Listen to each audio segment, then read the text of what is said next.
Ok, meus irmãos? Paz. Opa, graças a paz, irmãos, bom dia a todos. Hoje, final da nossa semana de oração, capítulo 11, tem como tema o privilégio do cristão. Conosco, para concluir essa semana tão abençoada, o pastor Wagner Pires, da Associação ACE. Obrigada, pastor, por estar aqui com a gente, concluindo essa série tão maravilhosa. Que o Espírito Santo continue com o Senhor. Amém. Amém. Mais uma vez, um bom dia a todos os irmãos. Que a graça de Jesus esteja com cada um de nós. Eu agradeço aqui a Deus, também aos irmãos, pelo privilégio de, junto com vocês, poder aprender do nosso Salvador Jesus, do nosso grande mestre e professor. Então, irmãos, nós, baseado no livro de Santificação, vamos falar sobre o privilégio do cristão. Bom, claro que de maneira ampla, o cristão ele tem muitos privilégios. O privilégio de ter Jesus como Salvador, o privilégio de ter a companhia dos anjos, o privilégio de ter o Espírito Santo falando em sua mente o tempo todo, o privilégio da eternidade, o privilégio de um dia poder voltar ao Éden restaurado. Então, são muitos os privilégios. Mas nós queremos falar de uma maneira também singular, que o cristão ele tem um grande privilégio, baseado nesse livro, ele tem o privilégio de focar sua vida no crescimento espiritual e na certeza da salvação, através de uma vida cristã ativa. Ou seja, o nosso privilégio, diferente daqueles que não são cristãos, é justamente desenvolver o caráter através de um crescimento espiritual diário, e isso sendo banhado, irrigado pela certeza da salvação que Deus nos dá. O apóstolo Pedro, foi lido aqui em 2 Pedro, capítulo 1, versículo 10, né? Que nós devemos procurar fazer cada vez mais firme nossa vocação e nossa eleição, pois se a gente fizer isso, nunca tropeçaremos. Então, o apóstolo Pedro, ele incentiva aqui os fiéis de todas as épocas a consolidarem a fé recebida por meio de atitudes práticas do dia a dia. Pedro também quer que façamos realmente uma diferença entre a fé prática e o sentimentalismo na jornada espiritual. Quando ele diz, fazei firme vossa vocação e eleição, ele está falando do chamado, a princípio, que todos nós tivemos um dia e continuamos a ter, pois vocação significa chamado. Então, você que teve um chamado de Deus, do Espírito Santo, esse chamado você tem que cada dia fazê-lo firme. E a eleição é a nossa carreira, a corrida pela salvação. Então, nós não podemos, segundo Pedro, perder de vista esse privilégio de ter sido chamado por Deus também e de estar na corrida celestial. E para isso, devemos estar sempre com nossa mente voltada e focada nesse aspecto: vocação, chamado, e eleição, a corrida espiritual. Porque o próprio Pedro, ele diz que se a gente fizer firme, né, nosso chamado, ou seja, cada dia manter-se focado naquilo que Deus chamou para você ser um cristão, para você seguir os passos de Jesus, para você dar frutos, e você cada vez mais continuar firme na sua corrida, praticamente você não vai fracassar, você não vai falhar, você vai manter-se firme cada vez mais. E, é claro, Pedro vai abordando aqui também, nesse capítulo todo, nesses alguns versículos aqui, que para isso nós precisamos ter na nossa mente bem definido dois aspectos. Fé prática é uma coisa e sentimentalismo é outro, na jornada espiritual. Nós somos tentados, irmãos, muitas vezes, a vacilar nossa fé quando o nosso sentimentalismo não vai bem. E nós somos, às vezes, também enganados pelo nosso próprio coração, de que Deus nos aceitará porque o nosso sentimentalismo vai bem. Então, nós precisamos distinguir e diferenciar a fé verdadeira, prática, do sentimentalismo. Uma coisa não tem nada a ver com a outra. Fé não é sentimento. Então, não é que se você está bem na sua emoção, alegre, feliz, não significa que a sua fé vai estar boa, ou ela deve estar boa, simplesmente porque os seus sentimentos estão bem. E o contrário disso também é verdadeiro. Não é pelo fato de você estar triste, angustiado, está atravessando alguma dificuldade tremenda e ali você está abatido emocionalmente, que a sua fé vai diminuir. Então, Pedro quer que a gente distingue bem claramente esses dois pontos. O apóstolo Pedro aqui, ele aborda dessa forma por quê? Porque há um erro comum de olhar para as próprias imperfeições em vez de olhar para o caráter de Deus. E quando olhamos para nossas imperfeições, deixamos que o sentimentalismo humano, terreno, venha afetar a nossa fé. É isso um dos fatores que nos impede de desfrutar a paz de espírito e a convicção do perdão dos nossos pecados, tirando assim o nosso privilégio de ter o senso também de pertencimento a Deus. Bom, então veja bem, devemos levar uma vida de fé. Disso nós não temos dúvidas e disso nós sabemos, somos sabedores. A nossa vida aqui nessa terra deve ser levada pela fé e com a fé. Tudo que nós devemos fazer, praticar, viver, realizar, devemos tudo ser pela fé, realmente, e jamais por sentimentos. Então, haverá dias bons, haverá dias ruins, mas a fé, ela tem que ser a mesma e, a propósito, ela tem que crescer, desenvolver, criar músculos. E assim, ela vai se tornar cada vez mais robusta e é essa fé crescendo e se tornando robusta que vai nos ajudar a manter o foco no nosso privilégio, de ter a certeza do perdão, de ter a esperança da salvação e a convicção que Deus está conosco. Isso Deus não quer que nós percamos de vista. Bom, falando nesse aspecto aqui, baseado no livro Santificação, que nós devemos levar uma vida de fé, uma vida de fé, irmãos, levada no dia a dia, é uma vida em que envolve 3 pontos. A nossa fé, ela envolve, do jeito que nós estamos falando aqui, 3 pontos, 3 aspectos interessantes. O primeiro aspecto que uma vida levada pela fé envolve é independência das emoções. O segundo aspecto é resistência às tentações. E o terceiro aspecto é constância espiritual. Bom, de maneira bem resumida, eu quero falar de cada um desses aspectos, que a fé verdadeira envolve. Então, independência das emoções. Nós devemos entender que sentir indignidade, desânimo, ou não experimentar a mesma alegria de ontem, isso não significa que Deus mudou ou abandonou o crente. Por exemplo, às vezes, como eu mencionei, o cristão, ele está sujeito a atravessar angústias, aflições, ou até mesmo atravessar uma depressão. O fato de você estar atravessando angústia, aflição ou uma depressão, você estará com sua emoção fragilizada. Seus sentimentos estarão sido afetados de forma negativa. O inimigo vai aproveitar esse momento de sentimentos fragilizados, de atravessar uma emoção negativa, para colocar em sua cabeça que você não tem fé, ou que sua fé diminuiu, ou que sua fé decresceu, porque você está com depressão, porque você está atravessando uma angústia, uma aflição, uma tristeza, e isso muitas vezes tem a ver com o psicológico, tem a ver também com os hormônios, e não tem nada a ver com a fé. É isso que nós precisamos entender. Uma vida de fé, ela tem que estar alheia à independência das emoções.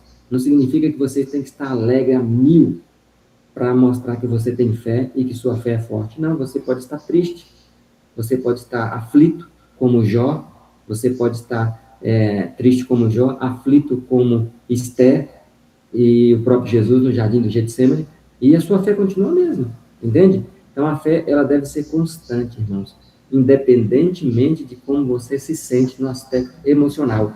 Lembre-se, fé não tem nada a ver com emoção, tá bom? Então esse aqui é o primeiro aspecto de uma vida levada pela fé.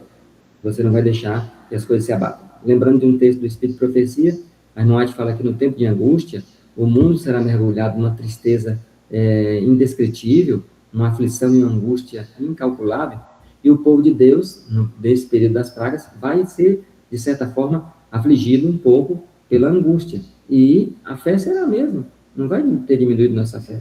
Tá? Então, o primeiro aspecto de uma vida levada pela fé é que é independente das nossas emoções. Não esqueça disso.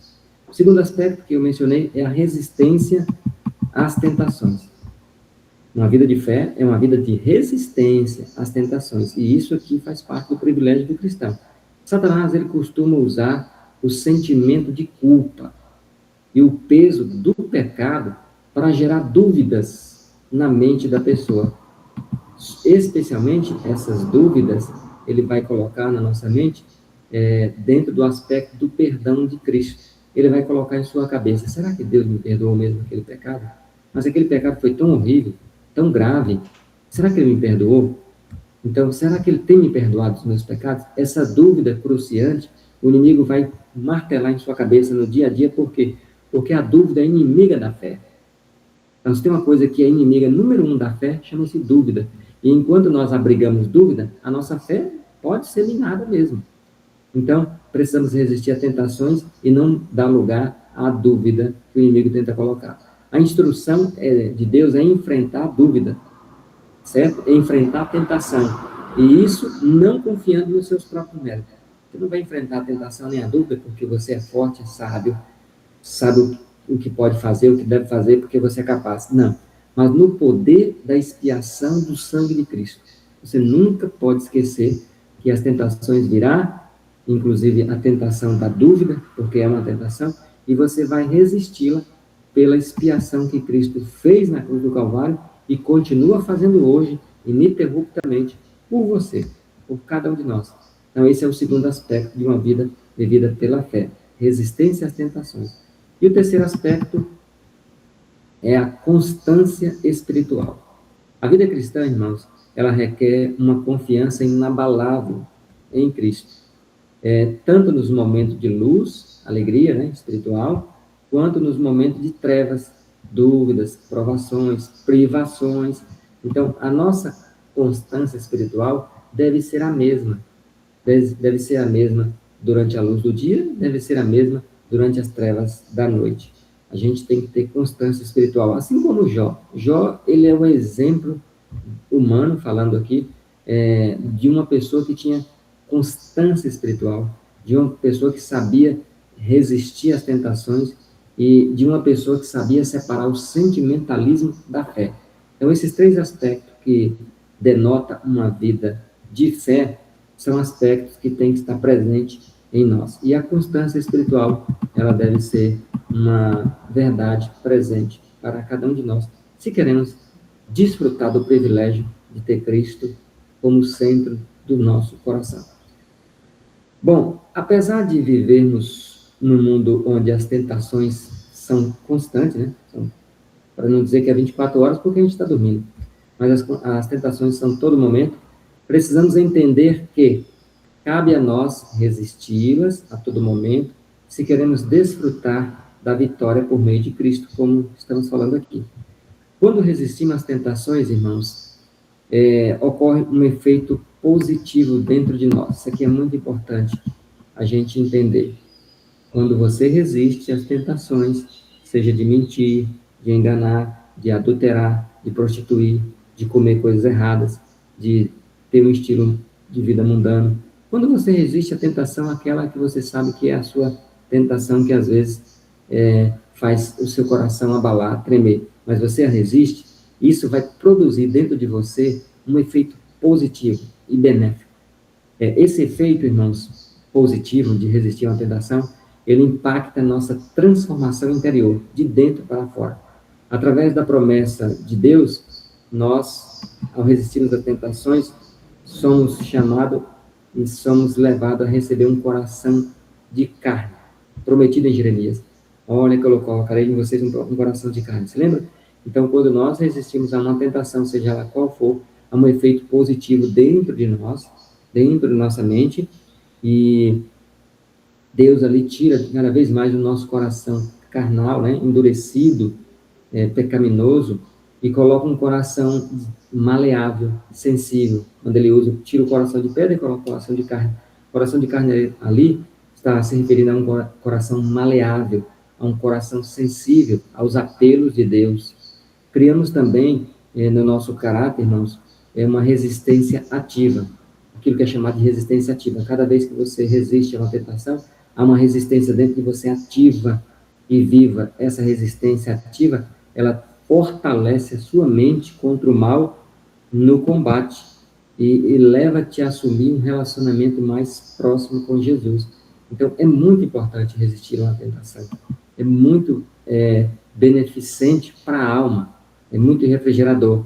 E isso nos leva cada vez mais a entender que nós assumimos um compromisso com Cristo, com o nosso Redentor, de estar ao lado dele e cada vez mais distante do mundo pecaminoso. Bom, e ainda ao resistirmos às tentações, nós mantemos, pela fé, o foco na intercessão de Cristo lá no céu, apresentando os seus méritos continuamente pelo pecador arrependido. Então, cada vez que você resiste, você olha para Cristo pela fé, você se lembra, não, eu tenho um Salvador que está intercedendo por mim. Eu tenho um Salvador que me ama. Eu tenho um Salvador que morreu por mim, derramou seu sangue por mim. Eu tenho um Salvador que espera de mim o amor e a devoção, no mínimo, pelo que ele fez por mim. Então, seria muito, assim, triste, em meio a uma tentação, abandonar esse Salvador, tirar o olhar dele e ficar ao lado do pecado. Então, eu preciso, no momento da tentação, estar focando em Cristo e na sua palavra. E nós vencemos as tentações, irmãos, não apenas, claro, com comunhão diária, né, com Cristo, a todo momento, mas com a palavra de Deus. Quando a tentação é te apresentada, o prato ali que a sua natureza pecaminosa gosta, então você vai lembrar de um texto bíblico, naquele momento que você conhece e sabe, e repreender essa tentação com um texto bíblico. Entende? Então, é assim que nós vamos lutando e vencendo no dia a dia. Bom, voltando para o livro Santificação, lá nos é apresentado que nós precisamos ver com os olhos da fé o mundo espiritual. Isso aqui é óbvio, né? O privilégio nosso também é estar vendo o mundo espiritual com os olhos da fé. E ver com os olhos da fé é justamente manter os olhos da fé focados na eternidade. Centralizar nossa mente em Jesus e na glória celestial. Isso diminui o apego às atrações terrenas e enfraquece a natureza pecaminosa nossa. Então, nós voltamos nosso olhar para o céu, nós voltamos nosso olhar, assim, de forma literal, e deixamos nossa imaginação, literalmente, viajar no que é o céu, no que será o céu, no que será a eternidade. Você já pensou, já tentou imaginar o que é estar ao lado de Abraão, de Isaac, de Jacó, o que é estar ao lado de Lutero, Guilherme Miller, Ellen White, Tiago White, o que é estar ao lado dos nossos irmãos de fé, companheiros, amigos. Nós devemos imaginar nossa pessoa dentro do céu, andando nas ruas de ouro. Nós devemos imaginar o que é sexta-feira, no pôr do sol, na eternidade, aproximando daquela majestosa cidade de 70 metros de altura, só o muro, e deslumbrar com a beleza e com a glória diante de uma porta de pérola, uma pérola de 70 metros de altura, brilhante e radiante, ver os anjos, já o esplendor e o resplendor de um anjo de 5 metros de altura, magnífico.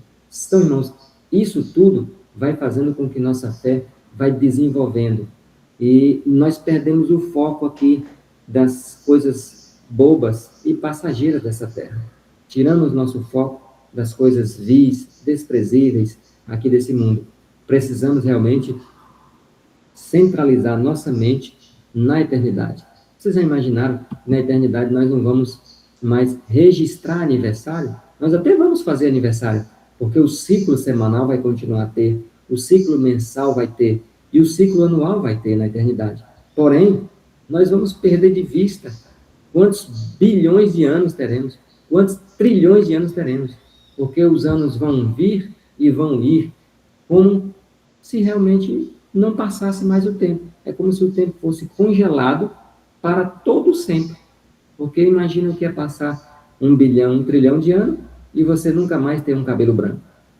E você nunca mais necessitar lavar a boca, lavar os olhos ao acordar, tomar o banho no final do dia, ou mesmo no início de um dia. Então, são todas essas maravilhas que, ao centralizar nossa mente nisso, nossa fé realmente viaja e entende que ela tem que estar centralizada no que está por vir e não no que vemos. Por isso que nós andamos pela fé e não pela vista.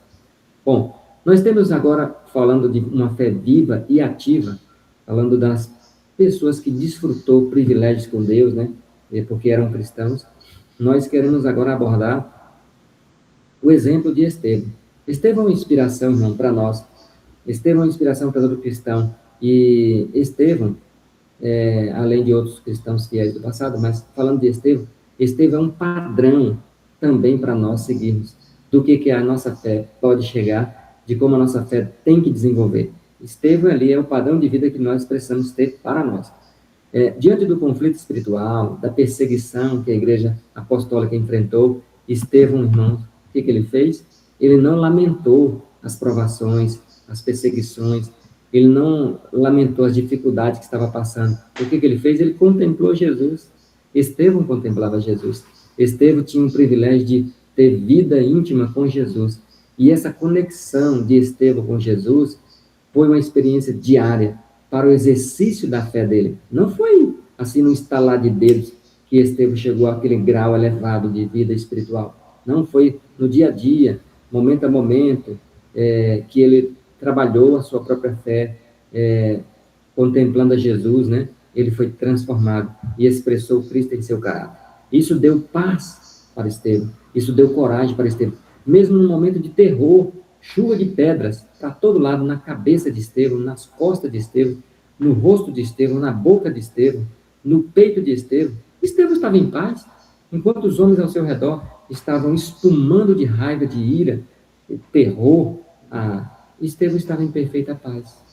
Por quê? Porque não é as circunstâncias externas que vai determinar a nossa paz, mas sim a circunstância interna. E Estevão tinha Jesus internamente. As pessoas que estavam ao redor não tinham Cristo externamente, por isso que estavam em terror, em raiva e ira, enquanto que internamente Estevão desfrutava o privilégio da paz, de ter Jesus.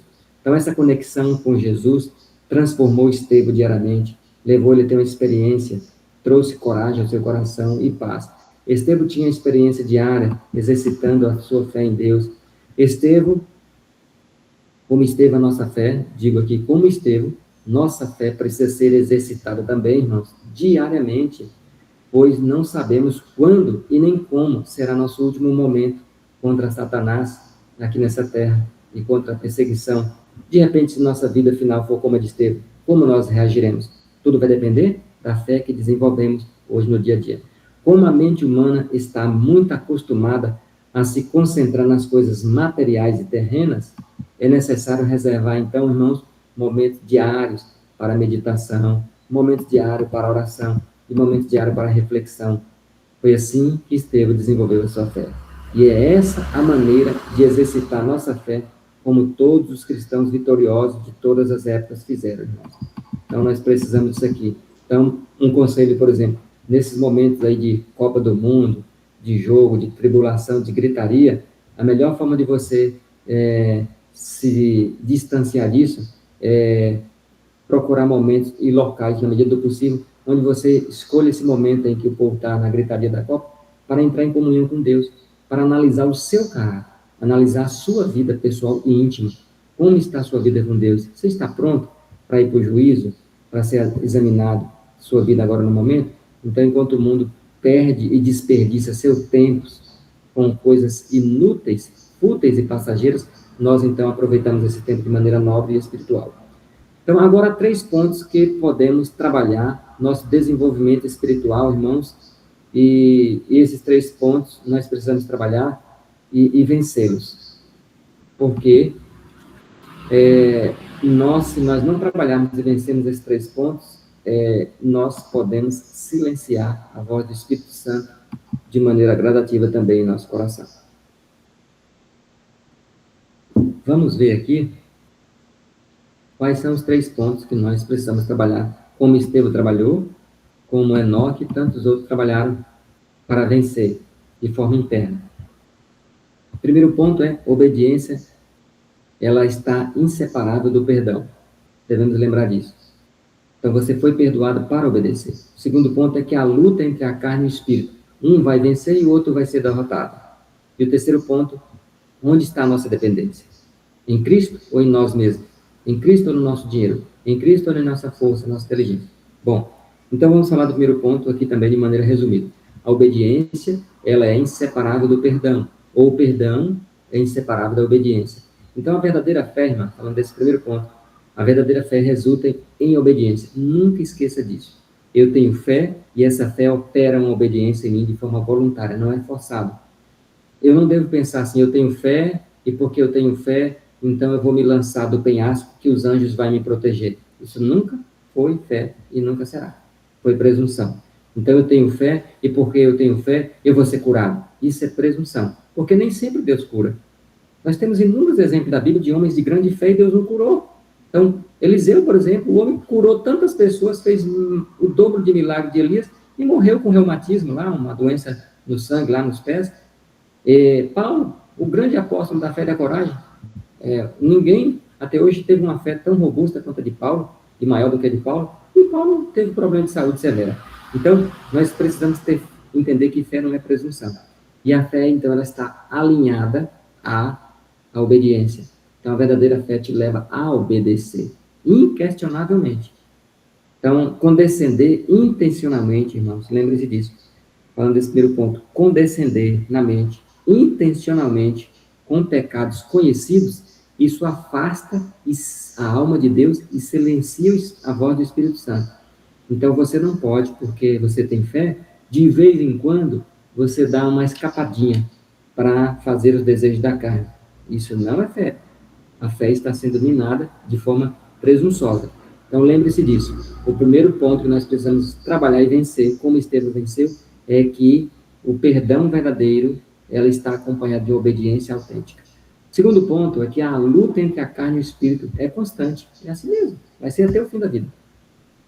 Mas um vai vencer e o outro vai perder.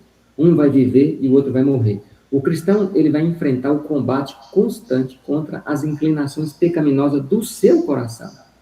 Pois não se pode servir a dois senhores. Você sabe quais são as inclinações do seu coração. Você sabe quais são as fraquezas da sua mente e do seu caráter. Então, essa luta entre a sua carne e o seu espírito vai ser constante. E de quem vencer vai aumentar o seu privilégio lá na frente de ter paz e de ter a certeza do perdão e a certeza da salvação. Então, é preciso lutar diariamente para que o Espírito vença. E o terceiro ponto é a dependência de Cristo. Você tem estado dependente de quem? De você mesmo? Da sua inteligência? Da sua força? Da sua influência na igreja? Da sua sabedoria? Da sua capacidade? Ou de Cristo?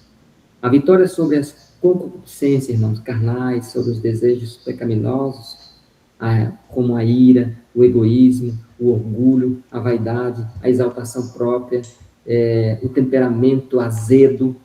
Então, a vitória sobre tudo isso depende de quem você é dependente. Se você vive debaixo do auxílio diário da graça de Cristo, você será capacitado por Cristo a vencer tudo isso. Senão, você vai infelizmente, ser derrotado também, né? Pela sua própria carne, pelo seu próprio eu interior pecaminoso. Bom, então, nessa constância nós precisamos vencer. E para superar essas deficiências em nossa caminhada, precisamos também ter hábitos corretos.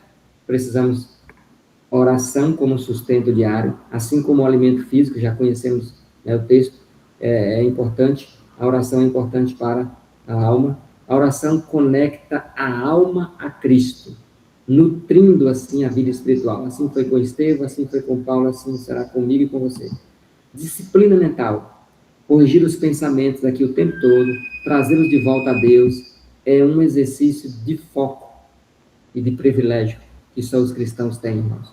E isso vai se tornar cada vez mais fácil com o esforço contínuo.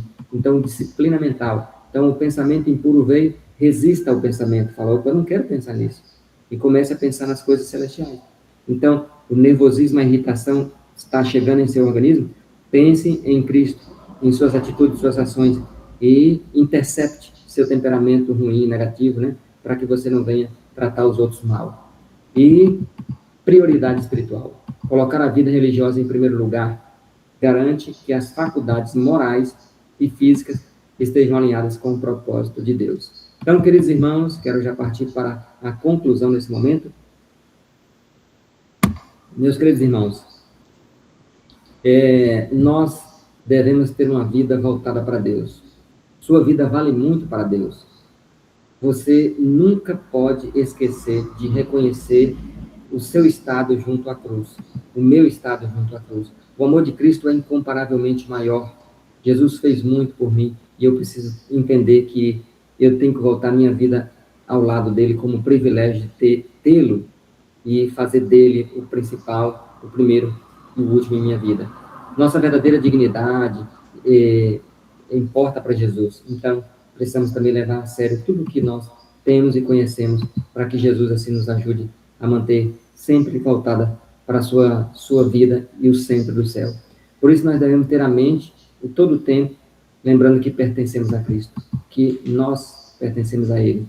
E para não corrermos esse risco de fracassar, de desfocar, né, de perder o privilégio de Cristo, das coisas espirituais, devemos encarar a santificação como um processo contínuo, não devemos deixar que o desânimo de um dia venha abater nossa fé, porque fé não tem nada a ver com sentimento, como já falamos, né? Então, nosso crescimento espiritual, ele deve ser diário, constante, e nossa vontade deve ser entregue a Deus. Isso exige cooperação nossa, humana, com a atuação divina. Nós trabalhamos no campo da adição e Jesus vai trabalhar no campo da multiplicação por nós, nos garantindo, assim, múltiplas vitórias em várias áreas da vida. Nós devemos desenvolver, irmãos, dia a dia, traços da escada da santificação, delineadas por Pedro, porque quando Pedro diz assim, aqui no versículo 10 que eu li, né? Portanto, irmãos, procurai fazer cada vez mais firme vossa vocação e eleição. Ele fala esse versículo depois de apresentar a escada ali que ele apresenta com 9 degraus, né? Onde ele coloca ali conhecimento, domínio próprio, ele coloca aqui perseverança, ele coloca piedade, fraternidade, amor, fé, virtude, ele vai apresentando ali degraus da escada da perfeição. E nós precisamos galgar cada degrau que ele apresenta ali todos os dias. Devemos trabalhar diligentemente para desenvolver esses traços que asseguram o cristão, irmãos, uma blindagem espiritual. Faz com que ele não caia espiritualmente. É o que Pedro diz, né? Fazendo isso, vocês nunca tropeçarão. Então, quando a gente busca seguir esses conselhos do apóstolo Pedro, subindo os degraus da escada da perfeição, nós nunca tropeçaremos. Blindamos nossa fé e resultaremos numa entrada triunfal no reino de Deus. Paulo, irmãos, quero chegar agora na minha última fala. Paulo expressa a profunda certeza da vitória espiritual para todos nós. E a iminente recompensa, a recompensa que está prestes a despontar após uma vida de dedicação, de fé, de comunhão, de sofrimento, às vezes, e de abnegação pela fé cristã. Tudo isso faz parte do nosso privilégio do cristão. Então, o cristão também tem o privilégio, não só de desfrutar bênçãos, mas também sofrer, padecer por amor a Cristo. É privilégio, faz parte. Os cristãos do passado entenderam assim. E está escrito que é assim. O trecho que nós temos lido aqui, e especialmente esse de Paulo, reflete a essência da nossa trajetória. A essência de toda a nossa trajetória e o privilégio nosso, cada dia mais, irmãos, é manter isso em mente. Renunciar constantemente o próprio ego, sofrer por Cristo, ter o prazer e o privilégio de obedecê-lo com alegria no coração, ter a certeza do perdão dos pecados, ter a confiança que Jesus derramou seu sangue por nós e ele perdoou nossos pecados, não permitir que nossa mente fique presa a um pecado no passado. É claro, se esse pecado foi confessado e abandonado. Não podemos esquecer desse ponto. Percebe? Então, tudo isso aqui nós devemos ter como privilégio. E, acima de tudo, uma confiança inabalável no amor de Deus. Ainda que as pedras caiam em nossa cabeça, como foi com Estevão. O que nos mantém firme é isso tudo em nossa vida. As circunstâncias poderão ser das piores, adversas, as mais terríveis, ruins, mas Cristo estará conosco. Seja em meio ao apedrejamento, seja em meio a uma cela, como foi com Paulo, seja em meio ao vale da sombra da morte, como foi com Davi, seja em meio em qualquer circunstância. Então, meus queridos irmãos, que Deus ajude a cada um de vocês, que Deus me ajude também, que Deus nos ajude a encarar a nossa vida como uma vida de entrega constante a Deus, como uma vida de obediência inquestionável à sua palavra, como uma vida de testemunho contínuo de que Cristo habita em nós, como uma vida de fé perseverante e como uma vida de confiança no perdão divino, como privilégio do cristão, até que Cristo volte, que isso seja a nossa confiança e o nosso desejo constante. Amém. É o meu desejo para vocês. Amém. Louvado seja